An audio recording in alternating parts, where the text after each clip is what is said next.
There we go. Look at that. Hello, everyone. This is Lou Perez. I am a comedian, writer, producer, formerly with We the Internet TV. And this is the very first live Ask Me Anything I'm doing as an independent single man.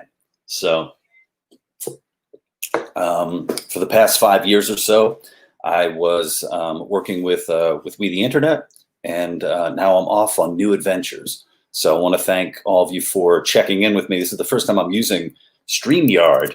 So I am streaming live to Facebook, to YouTube, and to Twitter as well.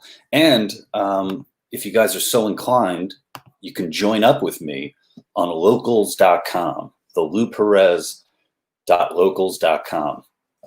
Hit me up over there. Awesome. We have about 17 people checking in right now, and the comments are already here. So this is a Ask Me Anything. It's been a while since I've done one of these.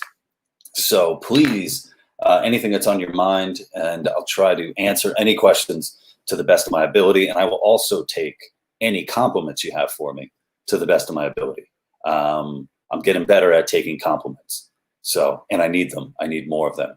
Bobcat Wolfenstein says, "You the man, Lou." Thank you, Bobcat. I really appreciate that. And he follows it up by asking, "Do I crypto?"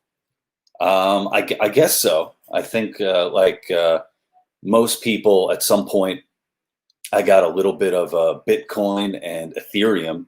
I think I got mine off of Coinbase. I think it was one of those jobs where a buddy of mine had started collecting. Is that what you even call it? And he was like, "Hey, if you sign up, I can get a little bit of this in a promotion." So that's what I got. I haven't kept up with it very much. Still, I guess, very much on that fiat currency. And any gold I have, it's basically from when I was a kid. When my first communion, I think I got like a gold chain with a crucifix and like a pinky ring finger that says my name on it, something like that. You know, it was the 80s, and that's what you did. That's what gold was for back then. We weren't planning for the end of the world, dystopia, and needing to trade things. So that's what we were doing over there. Bobcat says, "I guess if I'm the only one here, I might as well abuse it a little." Hell yeah, abuse it. But Bobcat, you are not alone anymore. So we have a bunch of guests right now. But to your question, what do you find most attractive about Dr. Deborah So? What do I find most attractive about Dr. So? Well, she's a friend of mine. So I consider her a friend. What I find most attractive is her playfulness and her ability to be just a perfect straight man in the bits that we did with one another back in, I think we're going on 3 years or something like that. So I really appreciate that. I also appreciate how intelligent she is. Her ability to write, her writing ability is incredible. And also it's a real gift when you're able to take very complex things and make them accessible to people who, you know, don't have doctorates, or, you know, who might not be up in the sciences. So she's terrific. And for those of you who don't know, I started a podcast called the Lou Perez Podcast, and I made sure that for my very first episode, I had to start off right, and I had to start off with my friend, Dr. Deborah So. So she has a new book out. I call it new. I think it's her first book. And where is it? It's up over there. It's The End of Gender. So highly recommend you guys check that out. Let's see. Reed says, "Sad to hear about WTI." Yeah, man. You know, I spent a lot of time there, made hundreds of videos, had a lot of laughs. It was a really great opportunity for me. It was an incredible opportunity to grow as not only a writer and a performer, but also as a producer. When I started doing comedy, at New York University. I was a part of a group called the Wicked Hammercats, and there was like 15 of us. And even when I first started there, I would call it pretty lazy, in that I didn't even want to memorize lines. Like, I wanted to be in the group, but with like the least lines possible, because that was work. But then after, I think, the first show, I caught the bug, and I'm like, man, I really want to be on stage as much as I can be. And my college group, Hammer Cats, we made the move to the UCB Theater, and from there I started performing with my duo, Greg and Lou, with my partner Greg Burke. YouTube was coming up around that time, so we started making one-off sketches and putting it on YouTube. And it's so funny because, you know, the years roll by, and I was kind of, in a way, kind of Forrest Gumping it, in a way. Greg was always a real motivator. Greg and our partner, AJ Morales, as well, real motivators to write, to shoot, to edit, to do all that. So they were the motivation that I needed to make sure that I was getting my stuff, done and getting my shit together. And then, you know, a few years back, I had this opportunity to combine sketch comedy and politics, and use sketch comedy to comment on culture and all that stuff. And I turn around, and, you know, it's almost like by osmosis, after all those years, suddenly I have skills to be able to produce stuff. I have accountability, and I also have responsibility. So it was a surprise to me that I was that for one, that this opportunity came, and it was you know, it was a great ride. But I'm looking to do, you know, more stuff. So I hope you guys will join me on that ride and come along for it.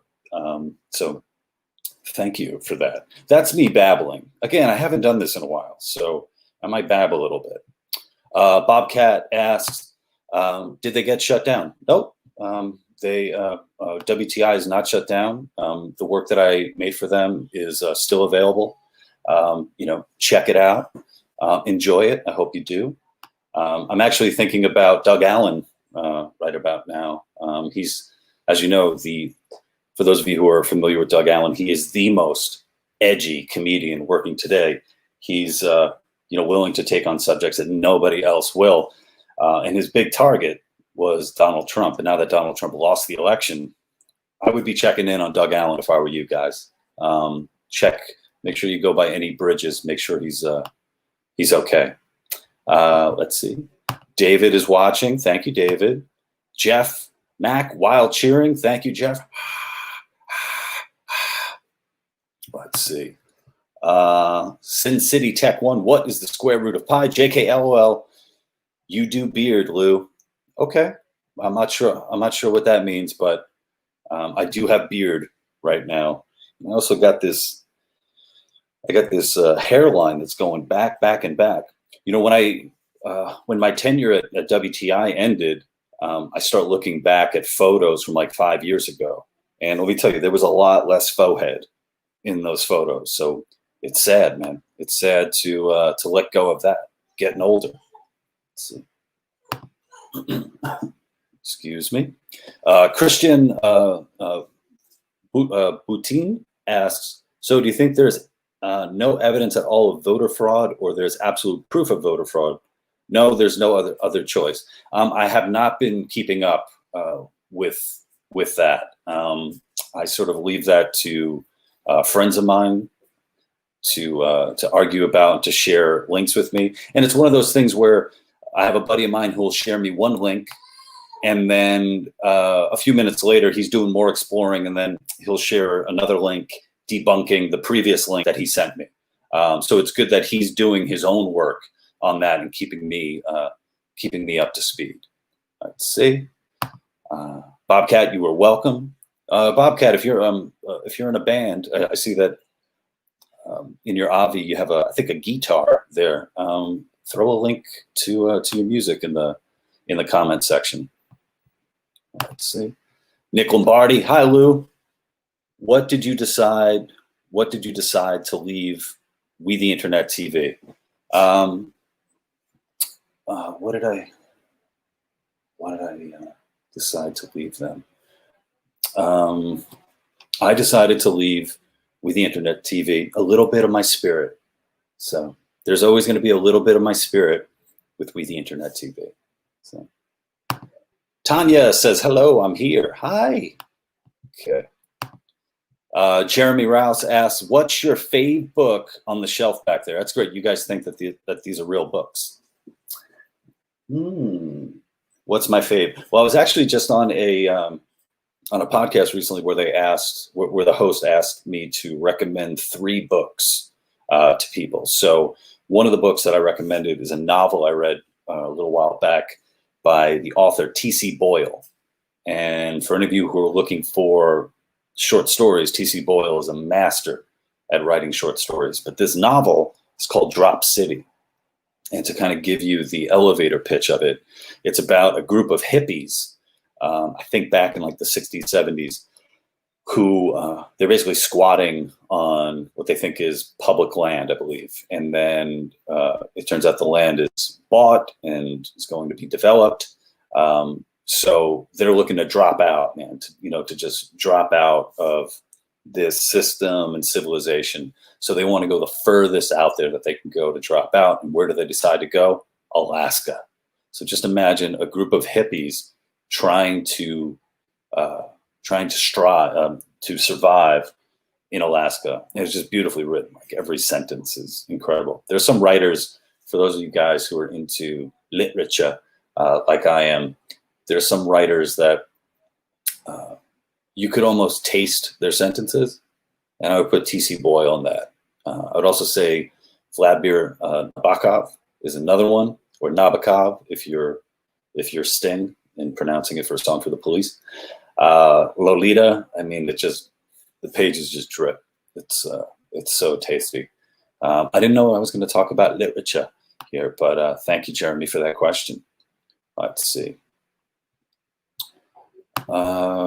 David asks, how do you feel about the election and why is it being disappointed in almost everyone?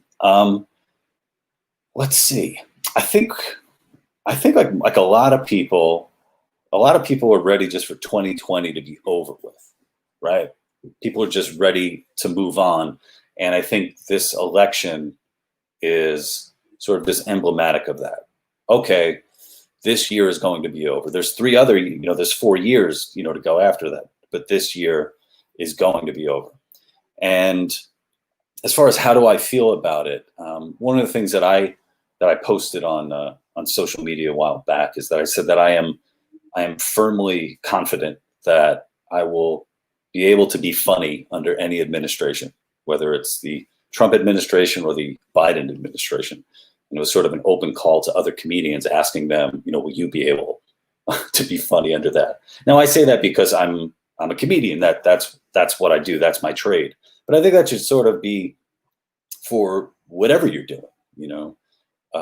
If you're a baker, you should be able to bake under any administration.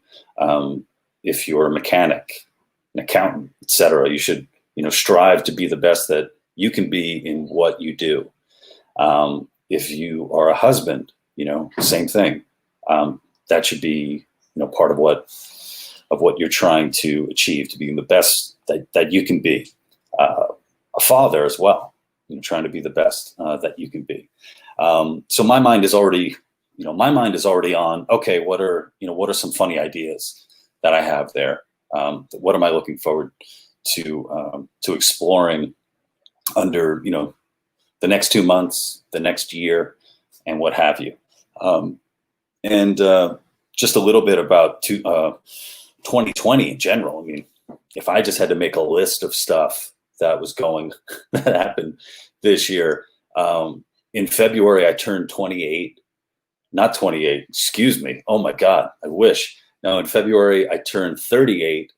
And I think it was like 5 days before my birthday, my dad was hospitalized. He's better now, but that was really scary. My dad was hospitalized. Then my wife was pregnant. I went on tour, a short little tour with Michael Malice, which was great. It was the first time I was away from home for my birthday in a little while. Then let's see, the pandemic hits. My wife gives birth to our child basically a month after my birthday. Then, we're trying to figure out, what the future is going to hold. I am no longer with the gig that I had for 5 years, which is a big, wake up call, like, holy shit, what the hell is that going to do? So this has been it's been a big year with a lot of, with a lot of stuff that's happened. And, one of the things this year, like I said, becoming a dad, that's been really cool, is every night my wife and we give our son a bath, and then it's story time. And I'm the performer, so I get to read the stories to him. So it's stories or poems. Tonight, I'm actually not doing that because I'm here with my more important children, which are all of you. So, let him know who's the most important in this relationship. Okay. There's 21 people on right now. So he's number 22 as far as I'm concerned. So one of the things I was thinking about is, sort of being surrounded by all these children's stories that I have to read. And we were actually going through a bunch of poems that I'm sure you guys have seen this. Shel Silverstein, Where the Sidewalk Ends. And, for anybody out there who's, changing a career, who's looking to the future and might not know what the hell the future holds for them, like kind of I am right now, I want to bring your attention to this poem on page 23, right? And it's a children's poem. It's called Orchestra. So think of orchestra, but our, O-U-R. And I want to read it to you right now. And I hope this is fair use. I hope the Silverstein Corporation doesn't come at me for reading this, but I think it's a really important poem, where it's been very important in my life right now. Orchestra. So you haven't got a drum, just beat your belly. So I haven't got a horn, I'll play my nose. So we haven't any cymbals, we'll just slap our hands together. And though there may be orchestras that sound a little better with their fancy, shiny instruments that cost an awful lot, hey, we're making music twice as good by playing what we've got. So for me, that was a big resonating poem, when the universe smacks you, when the universe takes away some of your instruments, well, you got to play what you got. So thank you guys for playing with me a little bit for a little while. Appreciate that. Okay. Let's see. Tanya says, I love how she stands her ground. I believe that's Dr. Deborah So. Yeah, very brave person, Dr. Deborah So. Matt Sanders says, got in late. What happened to WTI? It was so funny. The videos are still there. You can still check out the work that I did for them. There we go. Matt says, oh, I didn't know you left. I thought you created it. No, I did not create WTI. I came on as a freelancer early on and sort of worked my way up in the channel. So let's see.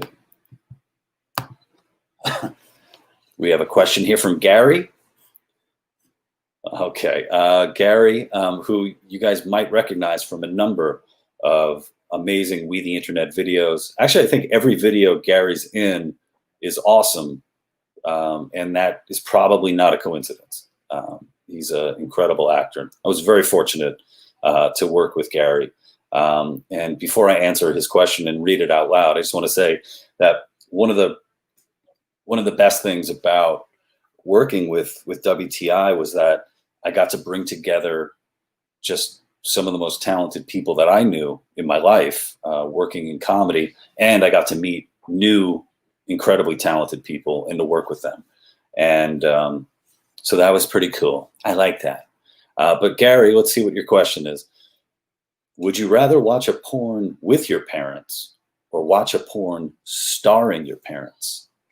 Let's see. I would rather watch a porn with my parents, and I've never actually watched a porn with my parents, but we used to have illegal cable, and if anybody had illegal cable in like the 90s, the Spice Channel, and I remember that sort of awkward moment of kind of you have the remote control and you're clicking through channels, and boom, you land on Spice.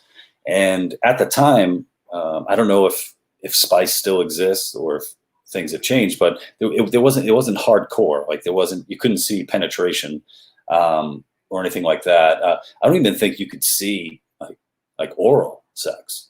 It was one of those things where the girl would go down on the guy, and then suddenly there was a plant in the way, just blocking, and you're like, wait, isn't this porn? Like, why is that? And also, can you just imagine as being the DP on a porn set? DP, director of photography, not double penetration. Imagine being the DP on a porn set, and you're like, cool, great, we got everything we needed.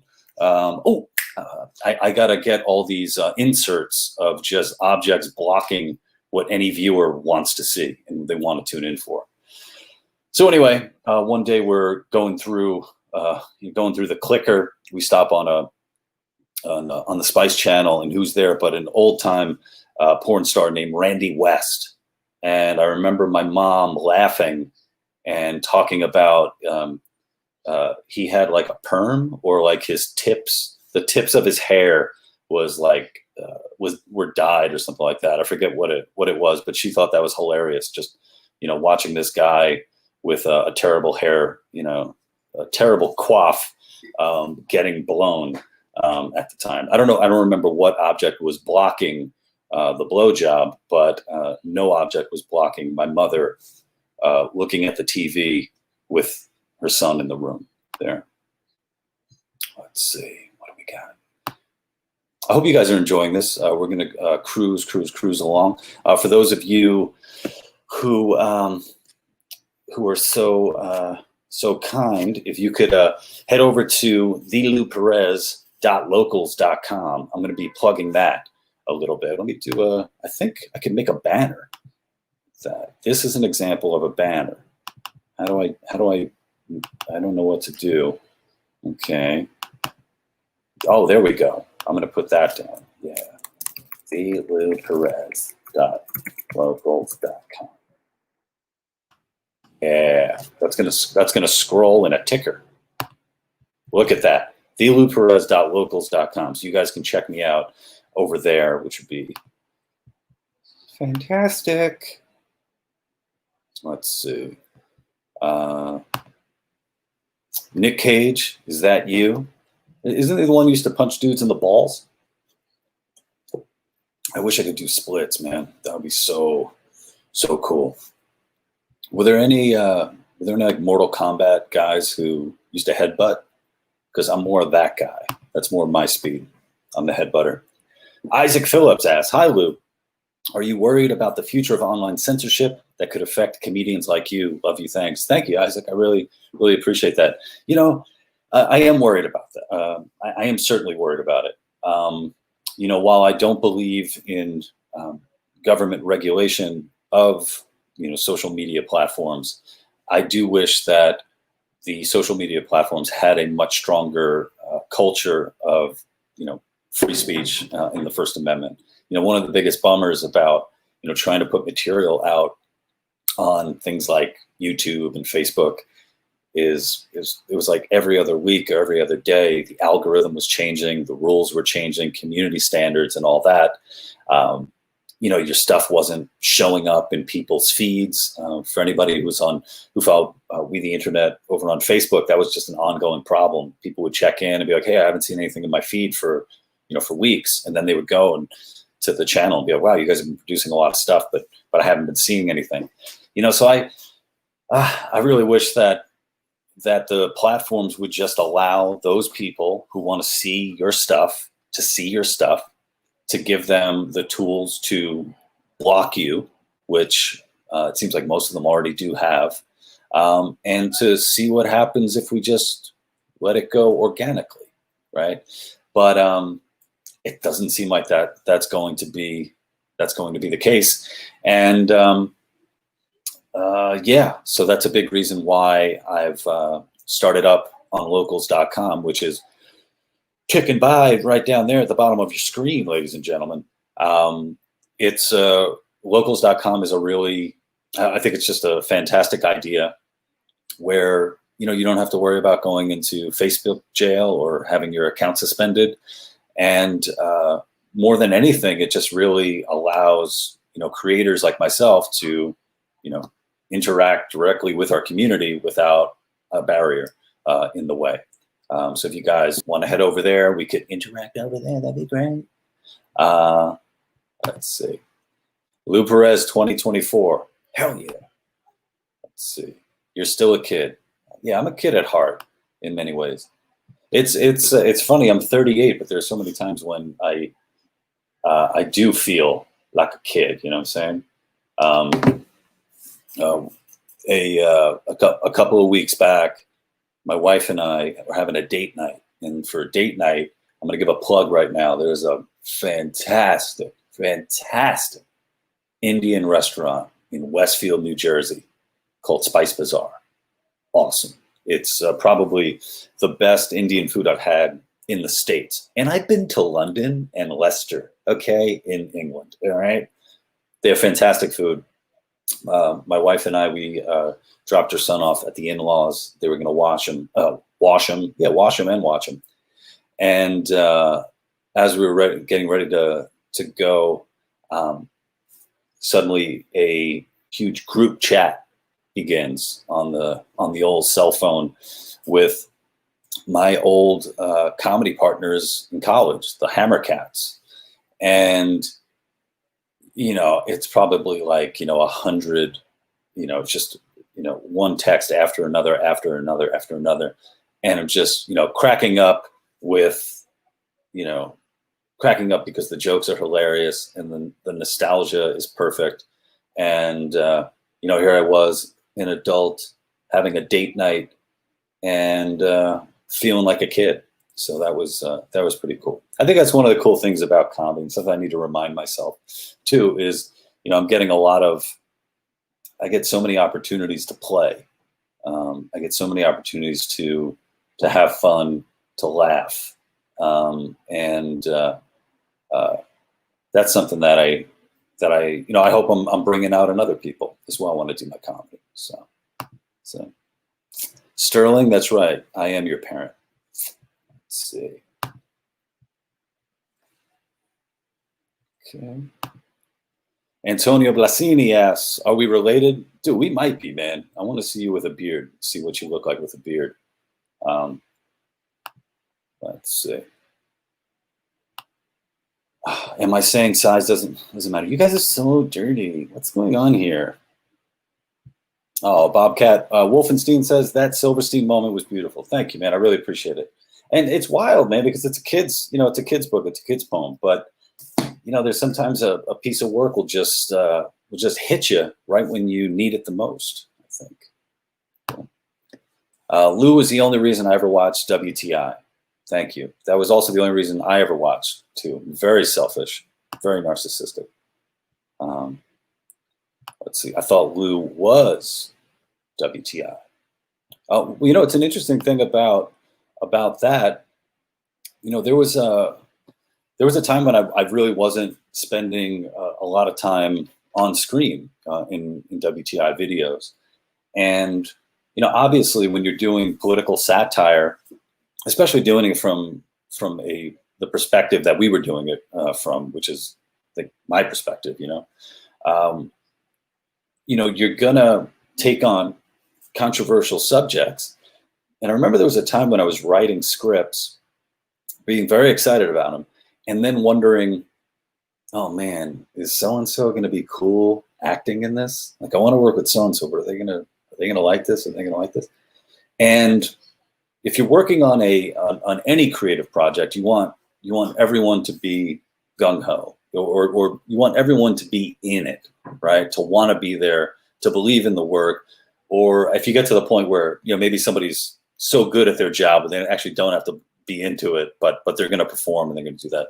So just having that worry about, oh, I wonder how so-and-so is going to take this, you know, it just became a real drag. And then at some point it was like, well, you know what? I'm a performer and I believe in this stuff. So yeah, I'll go and do the role. And it was, you know, it was sort of, you know, me just, you know, not only taking responsibility of the scripts and the production, but also taking responsibility and saying like, hey, if anybody's gonna, you know, lay down the law on someone, it'll be me. It'll be my mug. So that's sort of how you started seeing more of me, you know, on that. Let's see. Jeff Max says oral sex, like fraudulent elections, is totally a myth. Let's see. Great porn story. Thank you. David asks, what's your least favorite New York smell? I think my least favorite smell, it's not necessarily a smell, but smells. I hate when you walk down a block in New York and there's varying degrees or disparate stenches of piss or shit. Like, I just hate that. It's like how many people are pissing on this block? How many people are dropping trowel and taking a dump on this block? Like, go to another block, man. You know, because it's one of those things too where you're walking and you smell, you're like, oh God, that's terrible. And then you walk a little bit and you're like, oh, it's gone. And then you smell something else, you're like, oh, that's terrible. But it's not the same terrible. It's a new terrible. Awful, awful, awful. Gary loves the spice story. I know you would. I know you would. Is Lou using StreamYard? Yes, I am. This is my first time using StreamYard. And I got to give a shout out to my good friend, Larry Sharpe, who has his show, The Sharpe Way. And Larry recommended I do StreamYard. I was on Larry's podcast. Was it yesterday? Yeah, I think it was yesterday. So definitely check out Larry Sharpe. He's great.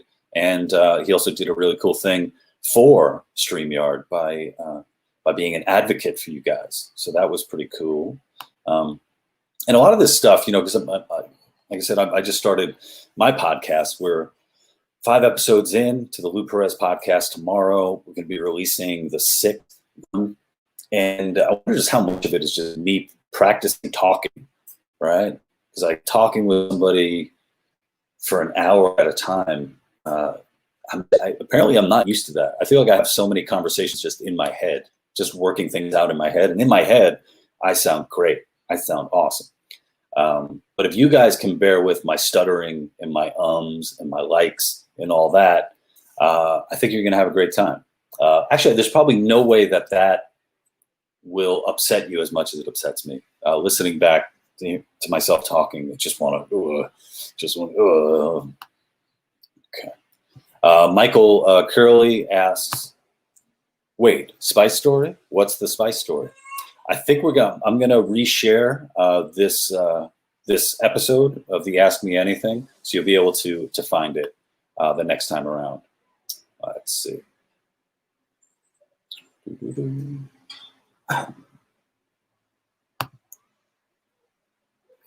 Oh, Cabal headbutts. I guess that's a character from Mortal Kombat. Cool. So I have something. There. I've been headbutting since I'm a kid. I got a big head, dude. Big head. My pops, he's the one who taught me how to headbutt. And for those of you looking, you know, you think like, oh, a headbutt, you go like this. No. Be careful with that, because you can cut yourself, right? Good way to do it is go to, you know, sort of dip down and then go in straight. You know what I'm saying? Or if you're my pops, my dad does it from the side, kind of comes in and goes to the side. But either way, it's good if you can grab the guy and do it. You know, it's always surprising anytime someone's headbutt. It's like, how the hell did somebody just do that? If you guys excuse me for one moment, I'm going to go close that window. I don't know if that's street cleaning or something like that. I hope you guys don't hear it. But But yeah, on the headbutting front, my dad is from Argentina. He's from a city, a state, San Miguel de Tucumán, and apparently those dudes headbutt. They're like the Scotland of Argentina. So growing up, that was one of the tools of the trade. Survive on the streets, headbutt a dude, whatever you need. So I guess that's what Cabal's all about. Yeah, Bobcat says Scottish fighting style. Fuck you. Headbutting and kicking on the ground. Was that from So I Married an Axe Murderer? I remember that line being in there. Oh man, I just heard that Houston has best Indian. Oh man, I'd love to check out Houston. Just want to travel.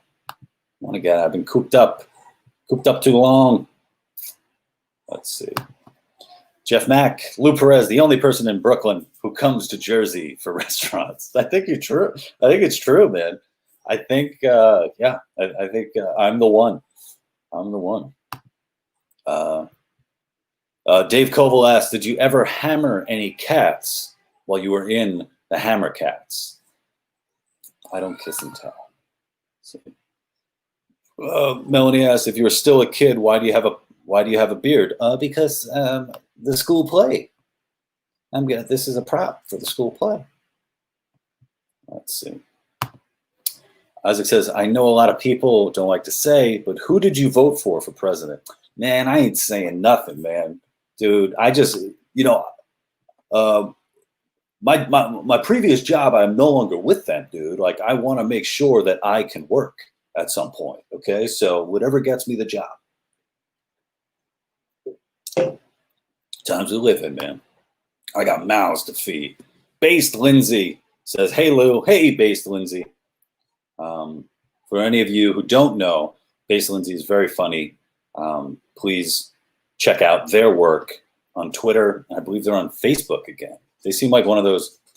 Based Lindsay is one of those cats who I think is just. I don't know how they last a minute on Facebook without getting dinged and just sent away.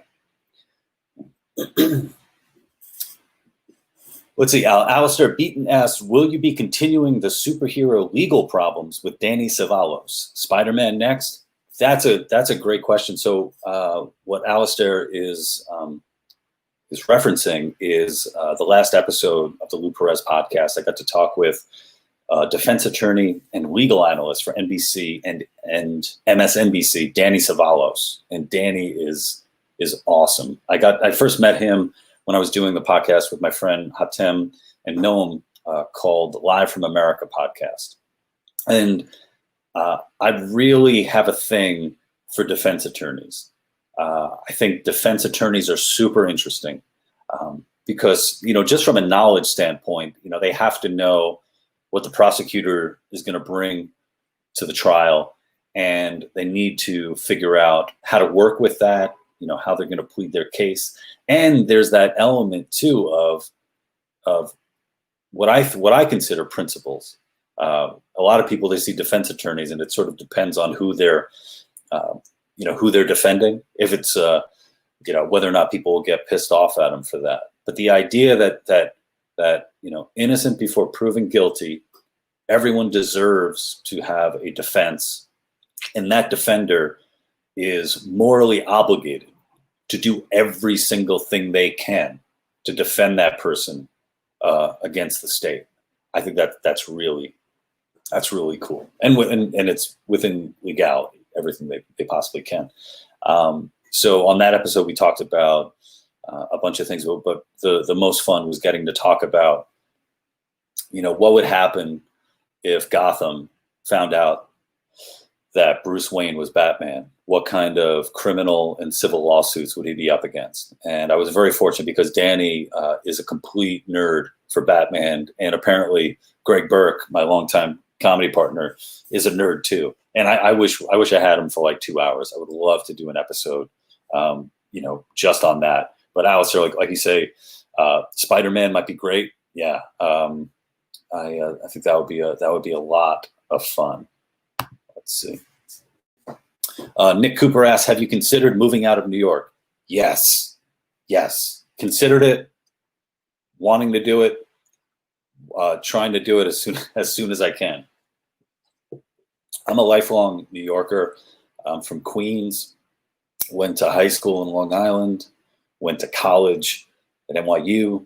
Lived on the Upper East Side. Went to graduate school in Harlem.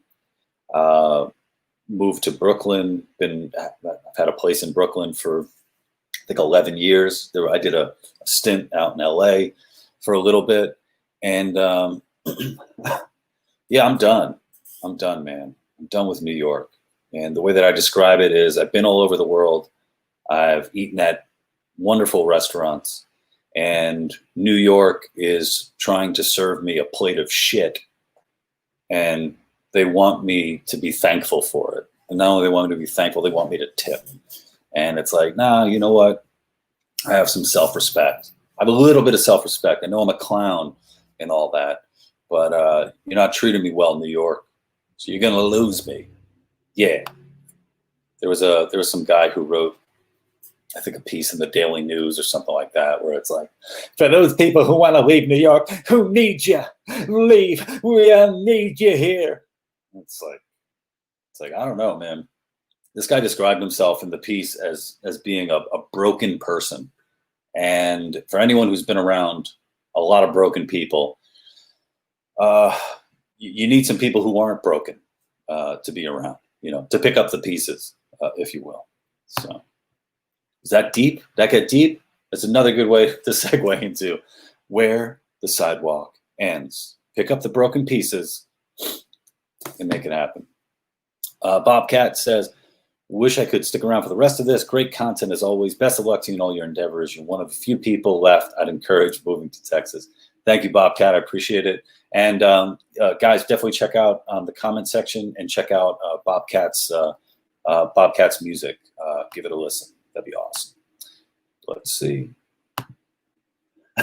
Nick Cooper asks, how bad are the lockdowns up there? Heard they're relocking some areas back down. I think with the lockdowns in particular, I think there's certain area codes. Is it area codes? I forget.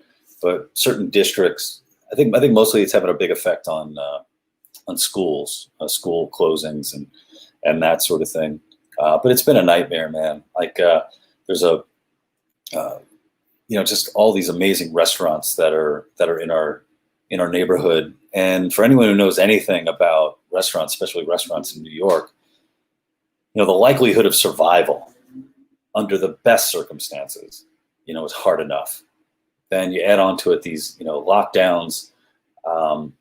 Indoor dining was outlawed for a good amount of time, so you had to have outdoor dining. Some places are just not equipped with outdoor space that they needed in order to survive. So you had a bunch of places where there's some places that seemingly have done better. There's one spot, it's like they do, is it pho or fa? They do pho kind of stuff. And they were actually able to make an outdoor space that's bigger than their indoor space, right? So they sort of lucked out with this whole thing. But, then there are other restaurants where, they can only allow 25% capacity. And now with the weather changing, getting colder, the past few days in New York have been just, gorgeous, just been unbelievable. But, when the harsh weather hits, it's just going to be tough for places to survive. And it's incredibly sad. It's really, really sad. Let's see. Whoa, so you came from fighters? At least one. I think one fighter. I don't know if my mom's ever had a fight. Do I have a story about my mom getting into a fight? No, my mom's never been into a fight. Let's see. David says, Jersey has fantastic restaurants. Indian Street in New Jersey, in Jersey City, is also fantastic. I've never been to New Jersey City, actually. We used to shoot a lot of stuff in Hoboken, but I never knew about Indian Street over there. Let's see.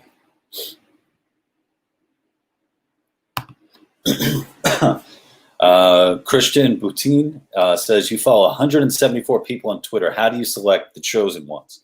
Well, there was a time when I used to follow more people than followed me. And I don't have that many followers. I think I have like 4,700 or something like that. And I thought I was doing good a few days ago because I got a bunch of followers, and then like 50 dropped off the next day. So I don't know. I don't know how to hack that whole system. But one of the things that I did was I started to see which people follow me, like follow me back. And that was unfortunate because I saw that a lot of people I thought were my friends, they no longer followed me on Twitter. So I had to unfollow them. But apparently, this ratio makes you look better. And Christian, actually, I believe I do follow Christian. Of course, I know that because I just followed Christian the other day. I think it also comes down to enjoying the interaction with people. One of the great things about social media is that you don't have to be like a quote unquote professional comedian to take part in the jokes. You can make your own jokes. You can have a lot of fun on social media. So I often find that I follow people who aren't in the business, have no aspirations of becoming comedians or anything like that, who are good for a laugh on social media. I love the Greg and Lou Batman episode. Thank you. I want to try to have Greg on more often. That would be a lot of fun. Excuse me. I'm gonna look at this. Starbucks is already getting the holiday spirit. Let's see. Ryan Caddick says, "Don't move to Michigan." Okay, I won't. I had a good time in Detroit. Actually, my wife is was a dancer and also a choreographer, and she performed in the Detroit. What was it called? In the Detroit Dance Festival, which was a really great program, and we got to eat in some really, really good restaurants in Detroit. Also, I did the first Greg and Lou. We performed at what was it? Michael Moore had a film festival up. I don't think it was Flint. Damn, sorry, it's escaping me. But that was cool. We got to perform in front of like a theater full of people, do a live performance, and screen our short sketches and stuff. So I actually have good. You know what? I think I have really good memories and experiences with Michigan. So I don't know, Ryan. I might just have to move there.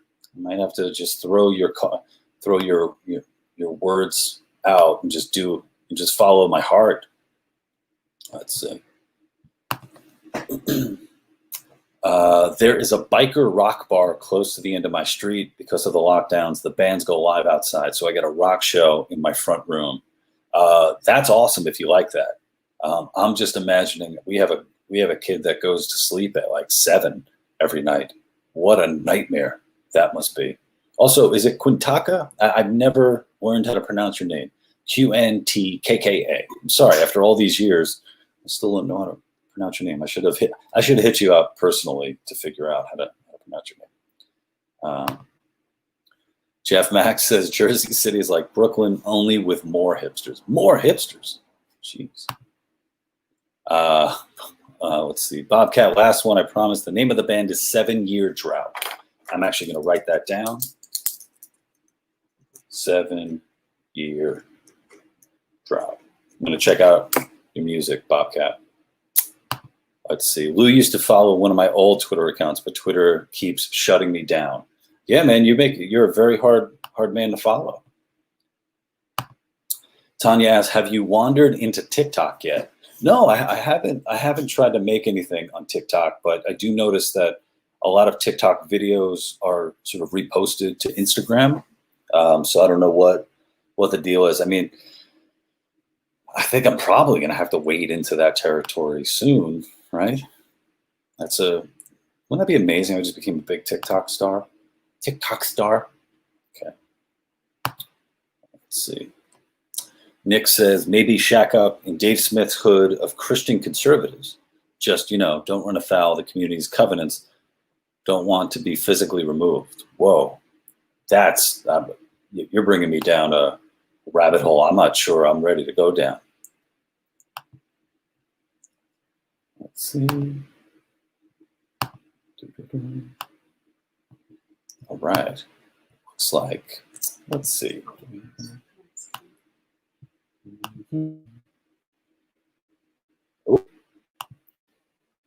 All right, guys. Well, I think we have time for a few more questions. If there's anything on your mind, please hit me up in the comment section. And I guess before I go, I just want to plug myself. You can check me out on the louperez.locals.com. I have a new podcast called the Lou Perez Podcast, and I have some big project in the works that I'm really excited about, and I'm excited that that you'll get to see it and tell me whether you like it or not, and I hope you really like it. But for those of you who've joined me tonight, really from the bottom of my heart, I want to thank you so much for supporting me over the years. It really means a lot to me. I've been so fortunate to have a career where I get to write, I get to make the funnies and put it out there. And the fact that, you saw it to begin with, saw my stuff to begin with, and stuck around and continue to support, it really is humbling. It's incredibly humbling. So thank you so much for that. Christian asked, ever been to Montreal? Yes, I've been to Montreal. I was there when I was a kid, and we went up there for a hockey tournament. So I played ice hockey, travel ice hockey. As a kid, I think I played hockey until I was like 17, something like 16 or 17. So we went up to Montreal and had a bunch of Canadians kick the living shit out of us on the ice. It wasn't fair at all. Let's see. Look at that. Larry Sharpe came in. Look at this. Buzzer beater. Larry Sharpe came in. Who are you going to be collaborating with? Who do you guys want me to collaborate with? Who should I be reaching out to? You guys let me know. I gotta go through my Rolodex. But I definitely, I'm putting it out there. You will be seeing Larry Sharpe on my podcast. He's agreed. We pricked our fingers. We went blood to blood. So he's going to be on it. That's going to be cool. And then with the podcast, what I'm excited about doing the Lou Perez podcast is you have a lot of people who just have different skills, right? So collaborations can happen, on the sketch side with actors, with writers, and that sort of thing. But there are a lot of people who, that's not their forte. That's not what they do.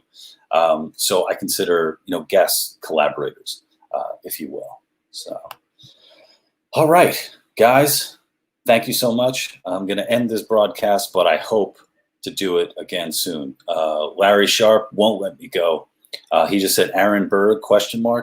Dude, Aaron Berg is hilarious. One of the coolest things that I got to do is when Larry Sharpe was running for governor of New York, there was a fundraiser, a show up in was it the New York Comedy Club, Upper West Side, and Chrissy Mayer hosted, Dave Smith headlined, and the people on the show in between were just fantastic. Aaron Berg was one of those people. He destroyed, and it was probably one of the best live shows I've been to in a long time. Let's see. Larry Sharpe asked about Andrew Heaton. Andrew is a buddy. I would love to work with Andrew in some capacity. That would be fantastic. Jeff Mack, thank you. And guys, once again, thank you all for your support. And let's do this again. Let's do it again. I'll give you guys some more lead time on it as well. And I'm sort of getting the handle of it, the hang of this thing. So thank you so much. One more time. Where the sidewalk ends, our orchestra. Play what you got and play it to the best of your ability. And if you play it, you might have people who stick around and listen to you. Thank you.